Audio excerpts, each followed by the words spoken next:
श्री शिवाय नमस्तुभ्यम महाराज। शास्त्र कहता है कि भगवान शिव को पाने के लिए जल का जो समर्पण है सबसे मुख्य अगर शंकर को प्रियता है तो एक व्यक्ति ने बहुत सुंदर वो भी प्रश्न किया कि महाराज जी लोग कहते हैं कि शंकर जी का अभिषेक गंगा जी के जल से करो, तो गंगा तो शंकर के जटा में पहले से बैठी हुई है, तो शंकर को गंगा चढ़ाना क्यों जरूरी है? जब शिव जी की जटा में गंगा पहले से विराजमान है तो शंकर को गंगा क्यों समर्पित करेगा? शिव को गंगा क्यों चढ़ाई? वो गंगा चढ़ाने का फिर शास्त्रार्थ प्रमाण क्या है महाराज? तो शिव महापुराण में वह भी लिखा गया, जैसे आपका जमाई आए, मान लो बेटी, तो बेटी का तो मालूम है तुमको कि हमारी बेटी जैसा हमारे घर में वैसा पालेगी, पर आपका जमाई, आपने लड़की का जो विवाह करा है, आपका जमाई आए, आपका जीजा आए, आपका बहनोई आए, तो आप अपनी बेटी से पूछते हो बेटा इसको क्या पसंद है? तो मम्मी इसको सुंदर पनीर की सब्जी बना दो, इसको सुंदर छोले की सब्जी बना दो, इसको ये बना दो। तो जमाई की जो रुचि है वो सास अपनी बेटी से पूछ लेती है, और बेटी से जब पूछती है तो वैसा ही भोजन वो निर्माण कर लेती है। अब ईमानदारी से बोलो, जमाई ने कभी क्या पनीर की सब्जी नहीं खाई?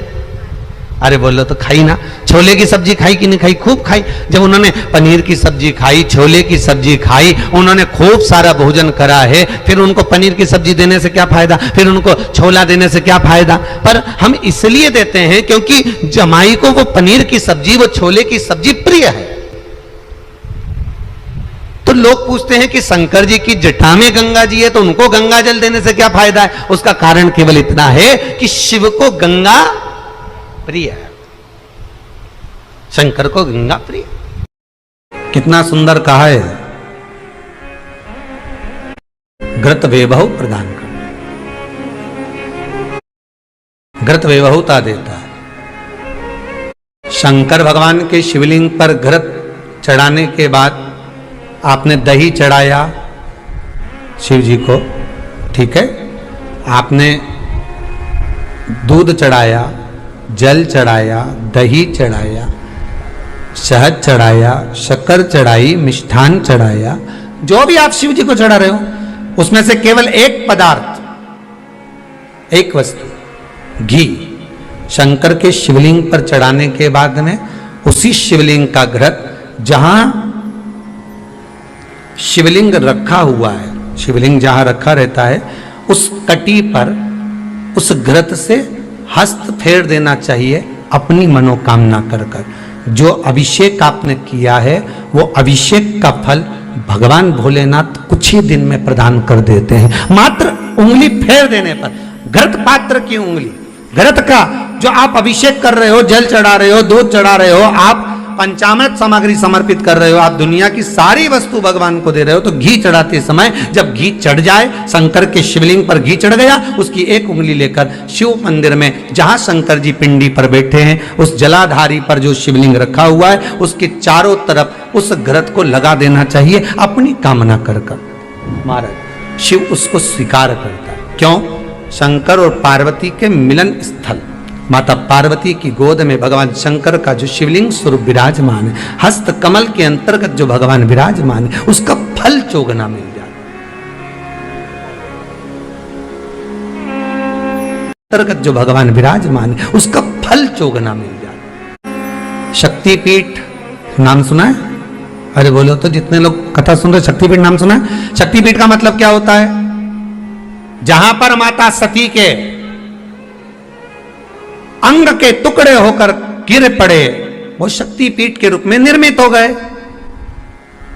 तो जितनी भी शक्तिपीठ होती है उन शक्तिपीठ में आप लड्डू चढ़ाएं, पेड़ा चढ़ाएं, वस्त्र चढ़ाएं, आभूषण चढ़ाएं, सोना चढ़ाएं, चांदी चढ़ाएं, मुद्रा चढ़ाएं, आपकी मर्जी पड़े करोड़ों रुपए चढ़ाएं, मना नहीं है। पर शक्तिपीठ का दर्शन करने जब जाएं तो कम से कम थोड़ा साथ में गाय का घृत, असली घी साथ में लेकर अवश्य जाएं। क्यों? शक्तिपीठ पर भी घी समर्पित करने से मनोकामना पूर्ण हो जाती है। आप आएंगे शक्तिपीठ का दर्शन करके और मनोकामना पूर्ण होना है। मात्र शक्तिपीठ। आप चढ़ाए वस्तु ढेर चढ़ाए, आप सोना चांदी अंबारियों में धन दौलत सब चढ़ाए, पर साथ में आप चुनरी चढ़ा रहे हैं, साड़ी चढ़ाए, घृत भी दीजिए। घर के भी प्रदान करें। सरस्वती के भ्रमण का समय भी है ब्रह्म मुहूर्त। आज भी हमारे यहाँ के बुजुर्ग कहते हैं जरा पढ़ने के लिए सुबह उठाकर, बोलते कि नहीं बोलते? कहते हैं। तो बच्चे कहते हैं मम्मी सोने दो ना, पर माता पिता को मालूम है सरस्वती के भ्रमण का समय है ब्रह्म मुहूर्त।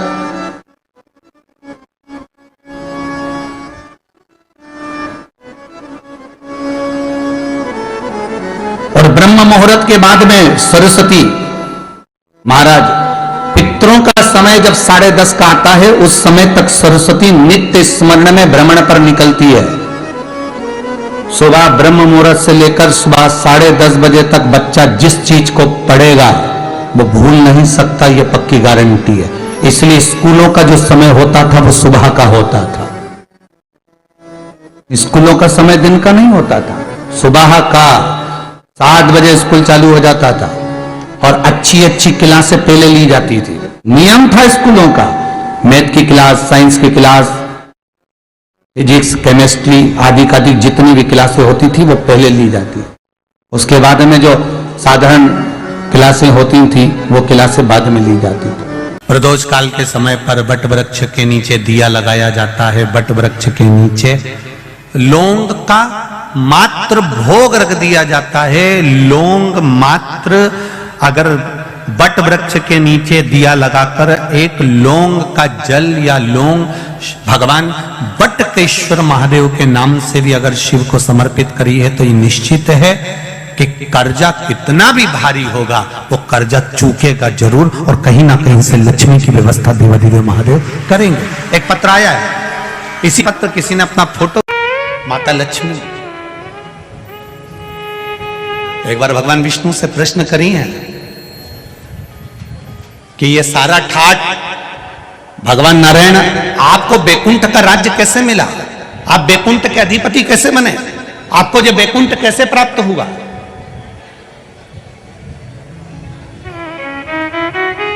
राम जी महाराज, भगवान विष्णु आप राम जी के अवतार हुए, राम जी बनकर आपने अयोध्या का राज्य भोगा, कृष्ण का अवतार लिया, द्वारका का राज्य भोगा, मथुरा का राज्य भोगा, ब्रज का राज्य भोगा। आखिर आपको ये राज्य हर घड़ी, हर पल, हर क्षण कैसे प्राप्त होते हैं, किस तरह से? भगवान विष्णु से माता लक्ष्मी ने प्रश्न करा है विष्णु पुराण के अंतर्गत, और कुर्म पुराण में भी, कुर्म पुराण में भी इसका वर्णन प्रश्न किया। यह आपको सुख कैसे मिल जाता है? आपको बैकुंठ का राज्य मिल गया, आपको द्वारका का राज्य मिल गया, आपको अयोध्या का राज्य मिल गया, आपको रावण की लंका दूसरे की थी वो लंका का राज्य आपको प्राप्त हो गया। ये कैसे प्राप्त हो जाता है? भगवान विष्णु ने अपनी धर्म पत्नी माता लक्ष्मी से कहा, लक्ष्मी मैं प्रतिदिन शंकर के शिवलिंग की आराधना करता हूं। लक्ष्मी जी ने कहा, क्या नाथ मैं शिवलिंग की आराधना कर सकती हूं? क्या मैं शंकर के शिवलिंग का पूजन कर सकती हूं, उसकी आराधना कर सकती हूं? भगवान कहते हैं, भगवान विष्णु ने माता लक्ष्मी से कहा, लक्ष्मी सारे देवी देवताओं ने अलग अलग शिवलिंग का निर्माण करा। किसी ने पारद का शिवलिंग बनाया, किसी ने मोती का शिवलिंग बनाया, किसी ने स्फटिक का शिवलिंग बनाया, किसी ने स्वर्ण का शिवलिंग बनाया, किसी ने हीरे का शिवलिंग बनाया, किसी ने पन्ना का शिवलिंग बनाया। तुम्हारी मर्जी पड़े, तुम वो शिवलिंग का निर्माण करो। माता लक्ष्मी ने सुंदर आनंद के साथ एक पुखराज का शिवलिंग का निर्माण करा और सुंदर माता ने उस शिवलिंग की आराधना और पूजन करना प्रारंभ कर दिया। अब क्या मिला माता लक्ष्मी जी को? लक्ष्मी जी को मिला क्या?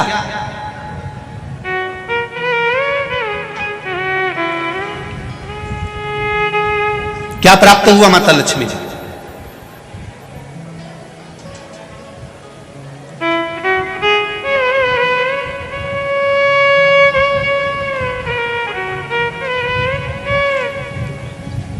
भगवान कृष्ण की प्रिया है राधिका जी, राधिका जी के प्रिय हैं भगवान कृष्ण। राम जी को बीच में कुब्जा भी मिली, सुपनखा भी मिली, पर मेरे नारायण को बहुत कुछ प्राप्त हुआ, पर आज भी लक्ष्मी जी को क्या मिला है? तो कहा, लक्ष्मी तुम किस चीज के लिए शिव जी की आराधना कर रही हो? लक्ष्मी जी कहती हैं, बस आपके चरण की सेवा मुझे दिन रात मिले। नारायण कहते हैं, मैं तो भगवान शिव के सेवा में लगा रहता हूं और आप मेरे चरण की सेवा मांग रही हो? तो मेरे चरण की सेवा ऐसे नहीं मिल सकती। कोई देगा तो वो देवाधिदेव महादेव ही दे सकते। घोर तप माता लक्ष्मी ने करना प्रारंभ करा। शिवलिंग का स्नान कराती, शंकर भगवान का अभिषेक करती, शंकर भगवान की पूजन करती, शिव जी का सुंदर आनंद से श्रृंगार करती। मेरे देवाधिदेव महादेव, मेरे कालाधिपति महाकाल राजा, मेरे विश्वनाथ भगवान स्वयं उस शिवलिंग में से प्रकट होकर बोले, लक्ष्मी तुम्हें क्या चाहिए? लक्ष्मी जी कहती हैं, प्रभु आपने मेरा विवाह नारायण के साथ तो कर दिया, पर नारायण दिन रात आपकी सेवा में लगे रहते हैं तो उनके चरण मुझे नहीं मिल पाते। शंकर भगवान ने कहा, मैं वचन देता हूं लक्ष्मी, तू नारायण के चरणों में सदा विराजमान मिलेगी। जब श्री बद्रीनाथ भगवान विश्राम करते हैं, पट जब बंद होते हैं, तो मेरे नारायण के हृदय से बाहर जो लक्ष्मी जी का मंदिर है, वहां से लक्ष्मी जी को लाकर हृदय से लगाया जाता है और भगवान को एक कम्मल पूरा घी में उसको लपेट कर, पूरे घृत में उसको लगाकर, गौ माता के घृत में उसको लगाकर नारायण को भगवान शिव का स्मरण कर कर लपेटा जाता है। भगवान नारायण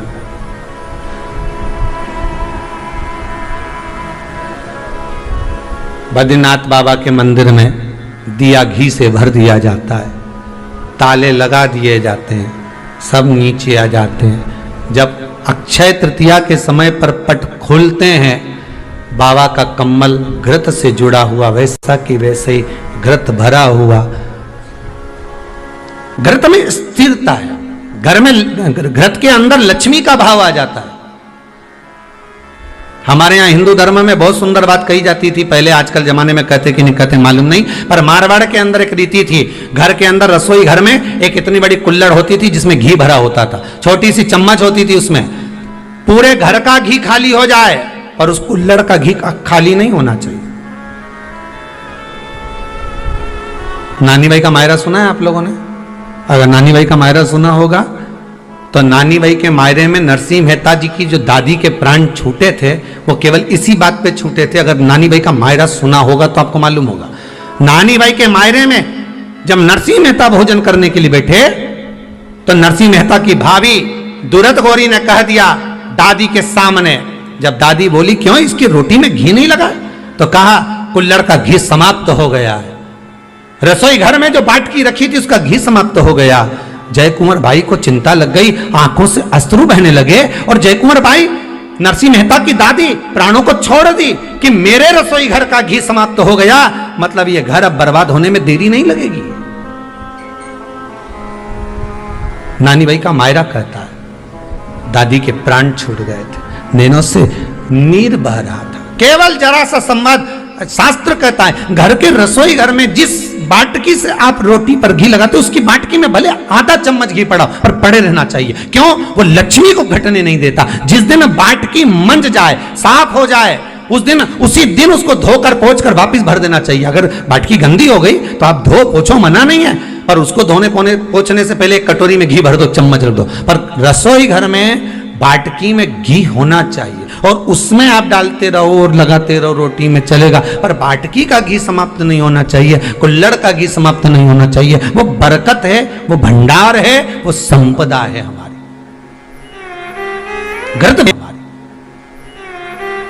घृत वैभव देता है, घृत वैभव प्रदान करता है।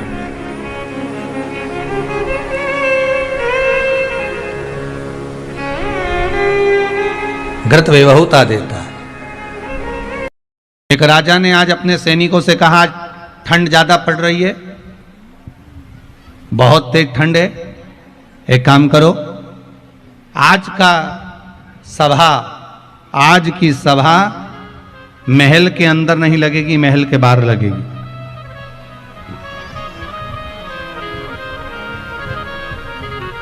आज इस सभा को हम महल के अंदर नहीं लगाएंगे, आज इस सभा को हम महल के बाहर लगाएंगे। अब बाहर सभा लगी, महल के बाहर, और महल के बाहर सभा लगी। इतने में उस सभा में एक हीरा लेकर एक व्यापारी आ गया। उसके पास में दो बड़े बड़े हीरे थे और दोनों हीरे बड़े सुंदर थे। ऐसा लगता है कि दोनों कोहिनूर हीरा हो, और हीरा बड़ा सुंदर, दो ही हीरे और बड़े बड़े सुंदर हीरे, और अच्छे बड़े बड़े। शायद राजघराने में से हीरे भी नहीं थे, शायद राजघराने में इतने सुंदर हीरे भी नहीं होंगे जो हीरे उस व्यापारी के पास में थे। बड़े सुंदर हीरे को देखा, राजा के महल के बाहर जाकर खड़ा हुआ, जहां पर सभा लगी हुई थी उस सभा में हाथ जोड़कर कहा, महाराज हमारा मन है आपसे कुछ कहना चाहते हैं। दरबारियों ने कहा, क्या कहना चाहते हो, पहले हमें बताओ। नहीं नहीं, हमें महाराज से कहना है, महाराज हमको आपसे कुछ कहना है। महाराज जी बोले, बोलो क्या बात है, क्या बोलना चाहते हो। महाराज जी केवल इतना सा कहना चाहते हैं कि मेरे पास में दो कोहिनूर हीरे हैं, दो हीरे हैं मेरे पास में, पर ये हीरे में एक हीरा असली है और एक हीरा नकली है।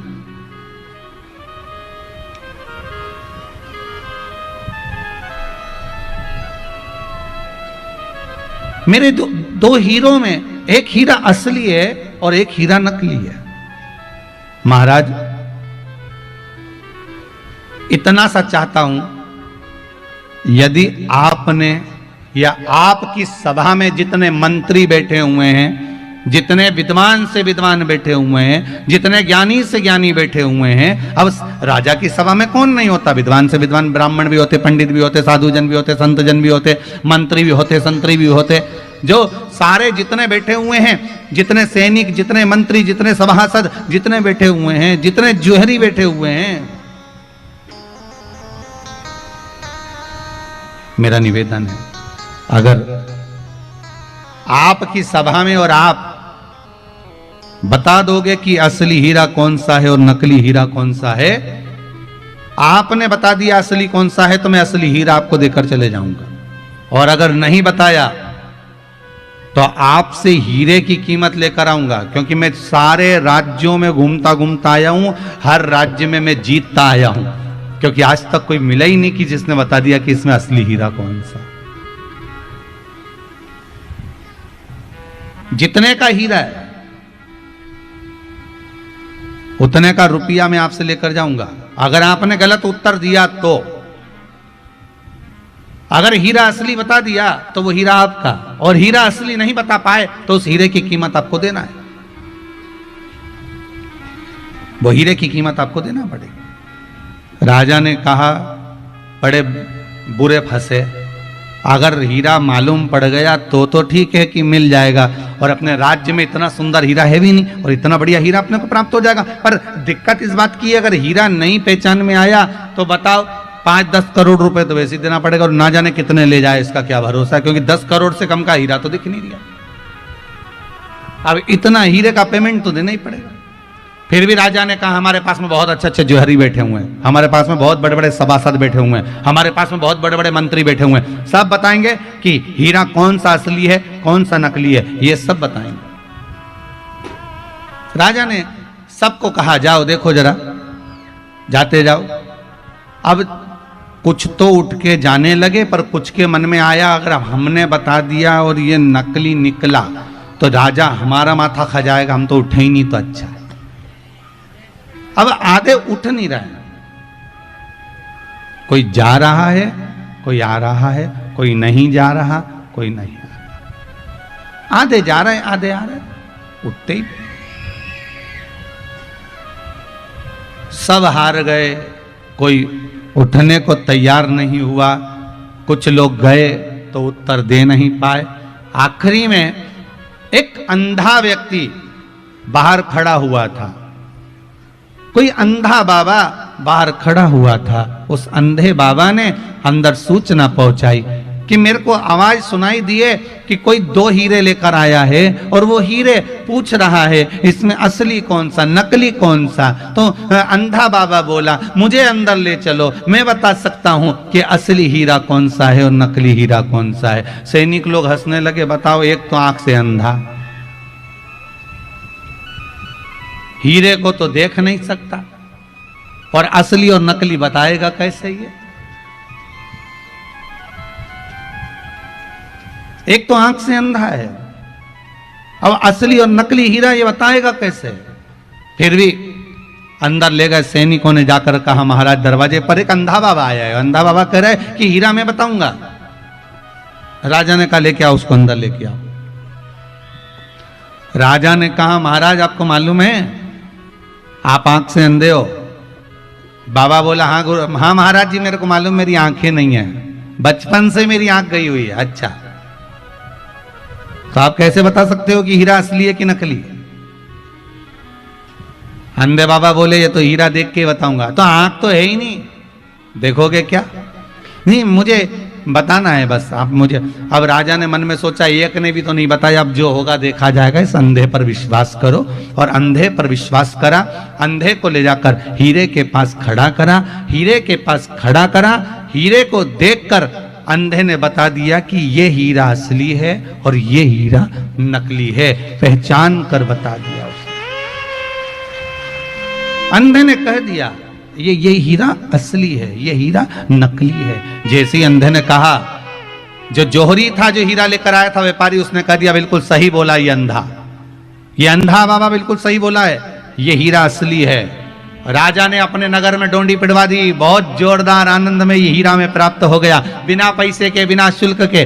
सारा तैयारी होने लगी, नगर में डोंडियां पिटने लगी, दरवाजे पर द्वार पर घी के दिए जलने लगे, पूरे नगर में आनंद हो गया। करोड़ों रुपए का हीरा आज फ्री में मिल गया इस अंधे के चक्कर में, इस अंधे बाबा के चक्कर में। पर राजा के हृदय में खलबली मची रही कि अंधा जब अच्छे अच्छे व्यापारी नहीं पहचान पाए, जोहरी नहीं पहचान पाए, सैनिक नहीं पहचान पाए, सभासद नहीं पहचान पाए, तो ये अंधे ने कैसे पहचान लिया?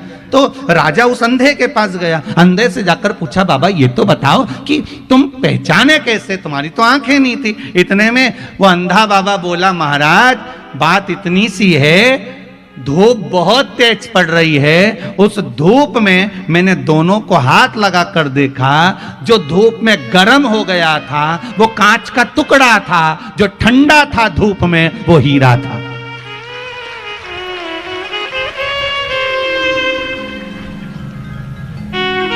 भारी से भारी धूप में भी कांच गर्म हो जाता है, भारी से भारी तपन में भी, भारी से भारी धूप में कांच गर्म हो जाता है, पर भारी से भारी धूप में हीरा कभी गर्म नहीं होता, हीरा हमेशा ठंडा की ठंडा रहता है। शिव महापुराण की कथा यही कहती है कि दुनिया में कितना भी दुख आए, कितनी भी तेज गर्मी पड़े, दुख की, गर्मी काई की, दुख की, धूप काई की, दुख की, तकलीफ कितनी भी आए, दुख कितना भी आए, तकलीफ कितनी भी रहे, कष्ट कितना भी आए, रोग कितना भी बढ़ जाए, बीमारी कितनी भी आए, पर शिव महापुराण की कथा कहती है कि तुम्हारे चेहरे पर क्रोध नहीं आना चाहिए। समझ जाना कि तुम कांच के हो। अगर तुम्हारा चेहरा ठंडक है, तुम्हारे मुख पर राम नाम, कृष्ण नाम, शिव नाम समाया है, तुम्हारे भीतर भगवान अगर समाया है, तो तुम्हारे चेहरे की रौनक नहीं गिरना चाहिए। समझ लेना कि तुम असली हीरे हो। असली और नकली की पहचान करना ये हीरा की कथा कहती है। थोड़े दिन बाबा की जो जलाधारी है, इस जलाधारी पर हल्दी का थोड़ा सा लेपन करिए, हल्दी, और हल्दी का लेपन कर कर जिस पात्र से शिवजी को जल चढ़ाओगी, उसी पात्र पर अपनी 3 उंगलियों का स्पर्श हल्दी का कर कर फिर बाबा को कुंदकेश्वर महादेव के नाम से जल चढ़ाना प्रारंभ करें। जो हल्दी का लेपन आपने जलाधारी पर करा है, उसी जलाधारी की 1 उंगली कलश पर लगाकर लेकर आओ। घर के अंदर जब प्रवेश करो या व्यापार में प्रवेश करो, तो जो कलश पर हल्दी लगाकर लाए हो वही दरवाजे के ऊपर थोड़ी सी मात्रा में कुंदकेश्वर महादेव के नाम से लगाना प्रारंभ कर दो। कैसी भी चिंता हो, 7 से 8 दिन में वो चिंता समाप्त होगी ही होगी, टेंशन खत्म होगा ही। हल्दी का पानी, जो हल्दी की गांठ होती है उस गांठ को गला दिया जाता है और उसका जो पानी होता है उसका अभिषेक, यदि घर में कोई बहुत बीमार पड़ा है तो उसको स्वस्थ करने के। श्री शिवाय नमस्तुभ्यम। सभी माताओं, बहनों और भक्तजनों से हाथ जोड़कर निवेदन है कि अगर आप इस वीडियो को YouTube पर देख रहे हैं तो इसे लाइक करें और हमारे चैनल को सब्सक्राइब करना न भूलें। भविष्य में आने वाले वीडियो की जानकारी के लिए बेल आइकॉन दबाएं। कमेंट बॉक्स में हर हर महादेव अवश्य लिखें और इस पुण्य के कार्य में अपने दोस्तों और परिवार को भी शामिल करें। इस वीडियो को उनके साथ शेयर करें ताकि वे भी इसे सुनकर लाभ उठा सकें। श्री शिवाय नमस्तुभ्यम। हर हर महादेव।